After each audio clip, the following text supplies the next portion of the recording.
Si tu es combattant MMA, tu ne sais pas comment organiser ton entraînement entre toutes les disciplines à maîtriser et la préparation physique, aujourd'hui on plonge dans l'organisation des périodes d'entraînement en MMA pour préparer une compétition ou un combat. Avec une approche étayée par les recherches de l'UFC Performance Institute, la référence en matière d'entraînement dans les sports de combat. Si tu veux maximiser tes performances et apprendre comment organiser tes blocs d'entraînement, reste avec moi. Je suis Maxime Aïssa, préparateur physique pour les combattants. Bienvenue sur ma chaîne YouTube, je t'aide à répondre aux exigences de ton sport en t'entraînant plus intelligemment.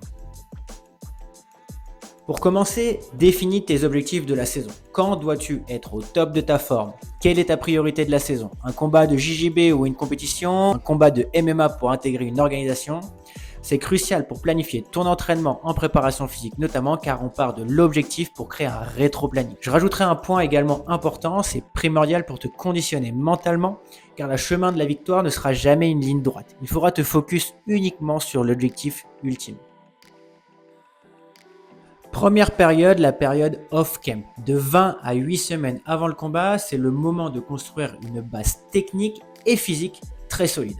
Elle se divise en périodes de préparation physique générale et de préparation physique spécifique. C'est le moment de te tester et d'analyser pour identifier tes forces et tes faiblesses afin d'adapter ton entraînement en conséquence. On va pouvoir consacrer plus de temps et surtout interférer sur l'entraînement technico-tactique avec l'entraînement physique. Le moment est propice pour développer l'hypertrophie, augmenter tes niveaux de force ou construire une base aérobie importante. Pour construire cette période off-camp, il est nécessaire de partir d'une analyse, mais également de la future période in-camp. Combien de temps va-t-elle durer? Où en est-on au niveau du poids? Il faut également prendre en compte le profil du combattant. Exemple, pour un grappleur, combien de temps va-t-il vouloir consacrer au striking?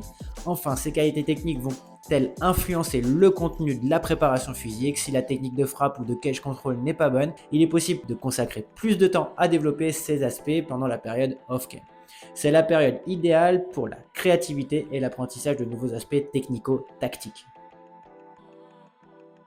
La deuxième partie de la période off-camp, c'est la préparation spécifique qui se concentre sur l'entraînement balistique et de vitesse en se basant sur l'analyse des tests du début de la période off-camp.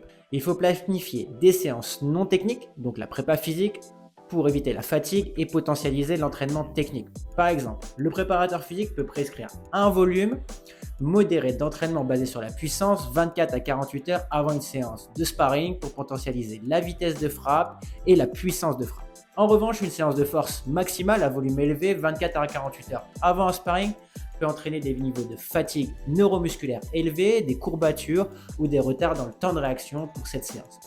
Adapte donc ton entraînement en fonction de tes déficiences individuelles par l'analyse effectuée précédemment. Es-tu déficient en force ou es-tu déficient en vitesse? Je cite l'UFC Journal.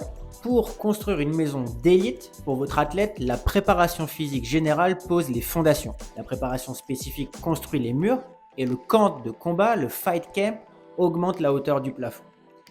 Généralement, il y aura un changement vers un entraînement plus dynamique, balistique et basé sur la vitesse, par exemple force-puissance, puissance-vitesse, dans la période spécifique par rapport à la période générale. Le choix des exercices se verra donc plus spécifique. On peut notamment penser aux exercices landmine en poussée plutôt qu'à des développés classiques ou du trap bar deadlift plutôt que du deadlift conventionnel. L'objectif de la préparation spécifique doit être pertinent pour le sport MMA et correspondre au diagnostic d'évaluation du combattant. La période in-camp ou fight camp est une période de préparation au combat. Nous allons donc donner plus de place à la préparation technico-tactique, mettre davantage l'accent sur les points forts du combattant lors de l'entraînement technique, tout en continuant à minimiser les faiblesses non techniques venues de la préparation physique et le risque de blessure évidemment. L'objectif étant de conditionner le combattant dans un état d'esprit positif pour renforcer son sentiment de confiance. On cherchera toujours à diminuer les faiblesses de l'athlète tout en le mettant en confiance. Par exemple, l'athlète se sent bien sur son punch avec du bench press, alors il faut maintenir par exemple cet exercice au cours de l'entraînement afin de lui donner cette confiance sur son punch. Dans un second temps, il est important de faire le point et revoir quels sont les progrès réalisés de la période off-camp afin de recalibrer l'entraînement, mais également d'inclure l'analyse des derniers combats et du prochain adversaire. Il faudra donc prioriser le contenu technico-tactique afin d'adapter le contenu physique. Je cite l'UFC Journal toujours, toutes les décisions prises en camp de combat doivent être examinées sous l'angle de l'augmentation de la confiance et de la préparation à la compétition. Que doit contenir la période in-camp ou fight camp en termes de travail de force? Le développement de la force maximale doit être privilégié en amont pendant la période off-camp. Cependant, une charge importante en début de fight camp, de la semaine 1 à 3 du fight camp, peut être bénéfique pour stimuler sur des reps courtes avec des hauts pourcentages. Effectivement, un volume bas va éviter d'accumuler de la fatigue pour le combat, mais également pour le contenu spécifique. La puissance max doit être privilégiée tout au long du camp de combat en tant que qualité physique primaire. Le volume d'entraînement de la puissance doit donc être augmenté jusqu'à atteindre son maximum au milieu du stage de combat, puis progressivement réduire afin d'éviter la fatigue.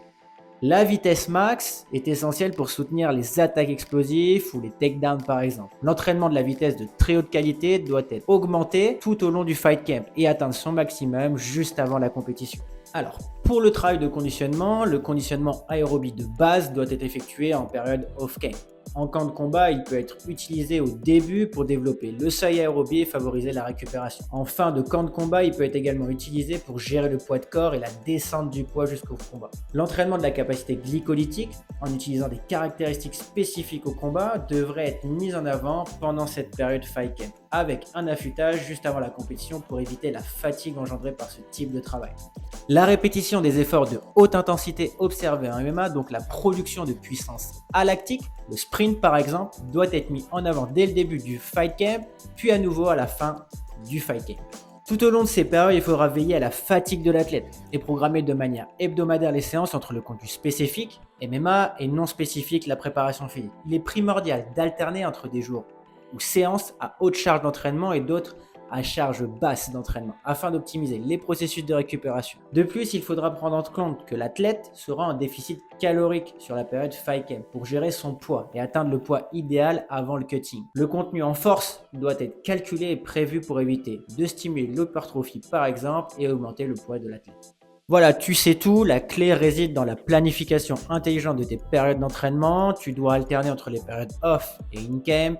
Ajuste ton entraînement en fonction de tes besoins individuels et surtout maximise ta confiance pour gagner ton prochain combat et atteindre tes objectifs. Si tu souhaites organiser et cadrer ton entraînement pour déterminer tes besoins, je t'invite à aller dans la description de la vidéo et booker un appel avec moi pour que je te donne mes recommandations. Si cette vidéo t'a été utile, n'oublie pas de liker et t'abonner. À la prochaine sur la chaîne MZ Performance.